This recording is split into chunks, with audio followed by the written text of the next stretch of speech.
2 కోట్ల అప్పు నుండి ఇప్పుడు దాకా నన్ను సజీవుడికి నిలబెట్టలే దేవుడు. ఆ రోజు స్థితిని బట్టి, ఆ రోజు పరిస్థితిని బట్టి మనం ఏం చేసుకుంటాం తెలుసా? తీర్పు తీర్చేసుకుంటాం. ఇంక వద్దు మాకు ఈ జీవితము, ఏమనుకుంటాం?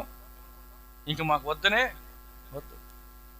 అక్కడే రాయబడి ఉంది 18వ అధ్యాయము 46లో కూడా ఒక మాట ఉంది.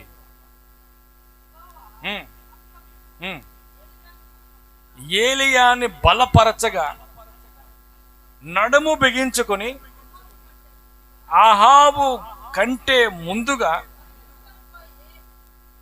ఆహాబేమో గుర్రం మీద, రథం మీద, ఆ గుర్రపు రథము కంటే కూడా ఈయన ముందుగా పరిగెత్తుకుంటూ వెళ్ళిపోయాడు.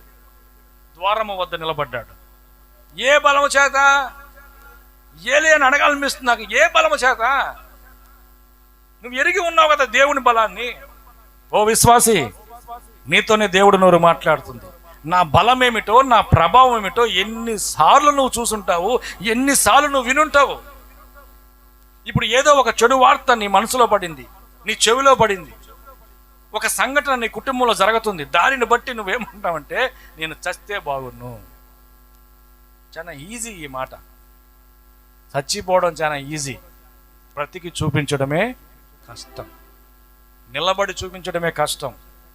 ఎవరైతే నువ్వు పనికి రావన్నారో, ఫెయిల్ అయిపోయావన్నారో, వీడు ఇంతే ఇంక అయిపోయాడు అన్నారో, వాళ్ళ ముందే నువ్వేం చేయాలి తెలుసా? నిలబడి చూపించాలి. ఆమేన్, హల్లెలూయా. నిలబడినప్పుడు నువ్వు చెప్పాల్సిన మాట ఏమిటి తెలుసా? ఇది నా బలము కాదు, నేను ఆరాధిస్తున్న దేవుని బలము. కొట్టో గట్టిగా చెప్పండి. ఆమేన్, హల్లెలూయా, హల్లెలూయా.